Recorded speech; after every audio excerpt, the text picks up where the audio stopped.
Throughout the world, throngs of people hail the end of the war in Europe. It is 5 years and more since Hitler marched into Poland. Years full of suffering and death and sacrifice. Now the war against Germany is won. World War II began to defend Poland from foreign invaders. Millions of Poles perished as their nation was devastated during the war, yet it remained under foreign rule. Poland lost World War II. Official history suggests that the United States and Britain had no choice but to cede Poland to the Soviets.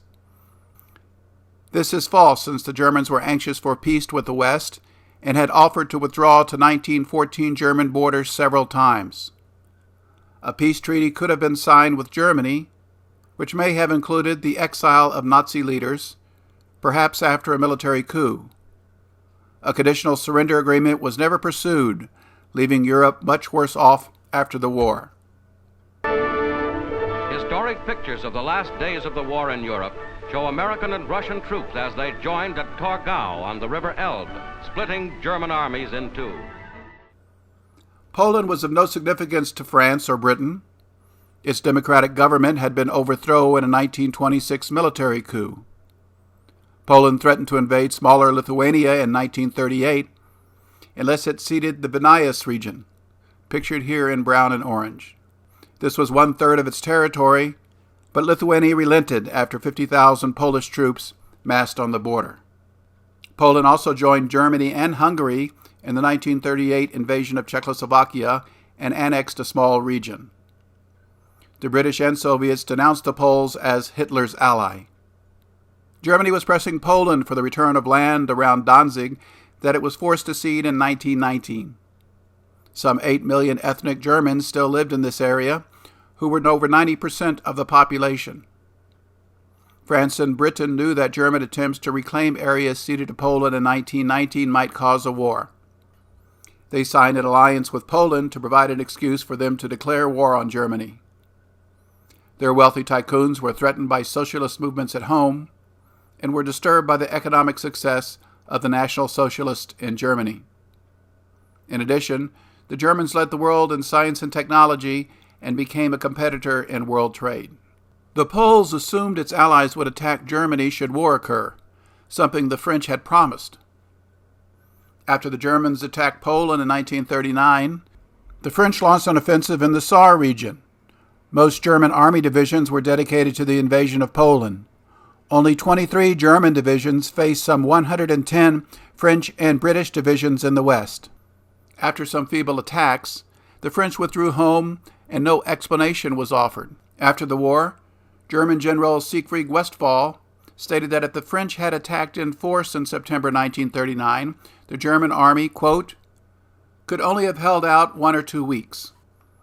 When the Soviets joined the invasion of Poland 3 weeks after the Germans, neither France nor Britain declared war on the Soviet Union. The Soviets also invaded Estonia, Latvia, Lithuania, and Finland.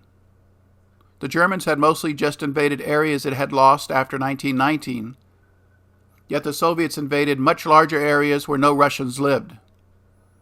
Despite this aggression, in 1941, the British allied with the Soviets to invade and partition Iran.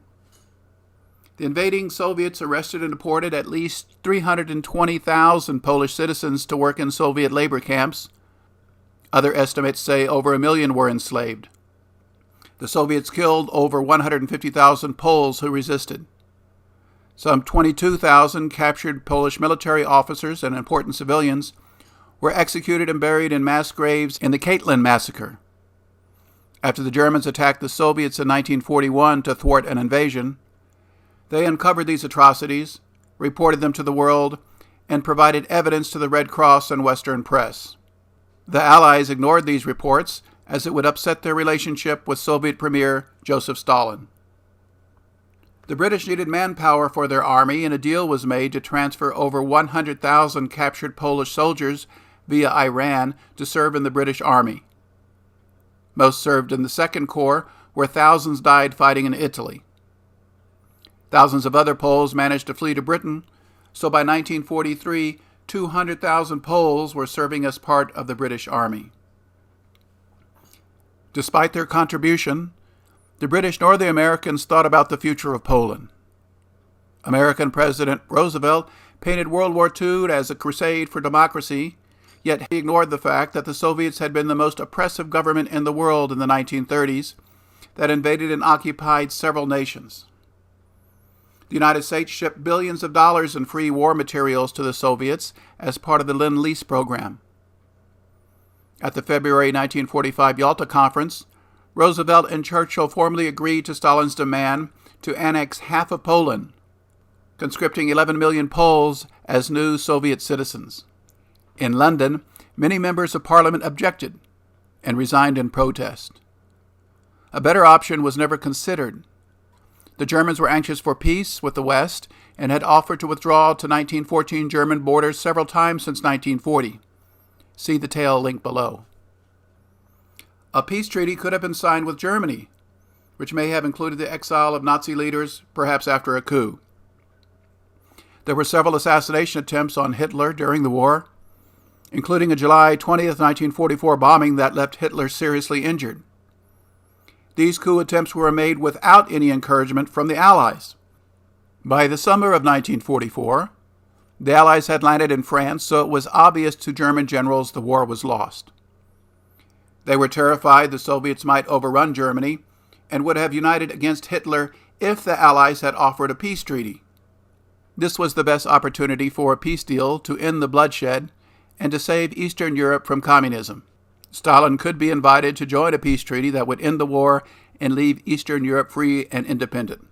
If he refused, the Allies could end Lend-Lease aid and make a deal with the Germans, who could withdraw forces from the West and defeat the Soviets. The Soviets' brutal character became clear during the Warsaw Uprising and the summer of 1944. Some 30,000 Poles took up arms to liberate their capital of Warsaw from German occupation. The uprising was timed to coincide with the retreat of German forces. The advancing Soviet army had entered Warsaw suburbs, but didn't want Warsaw controlled by armed Poles. It halted combat operations for 63 days, enabling the Germans to regroup and crush the Polish resistance and destroy the city in retaliation. Despite Soviet treachery, a peace treaty was never discussed because the goal of Roosevelt and Churchill was to destroy Germany, not to save Poland and Eastern Europe from communist tyranny. Poland lost around 6 million killed during the war, 1/6 its population. After the war, Eastern Poland was formally annexed by the Soviets after 1.5 million Poles were forcibly deported. Over the next decade, another 1.5 million Poles were deported, while thousands who resisted were killed. Polish soldiers never returned home, while Soviet troops remained to rule communist Poland until 1990. Germany lost World War II, and so did Poland.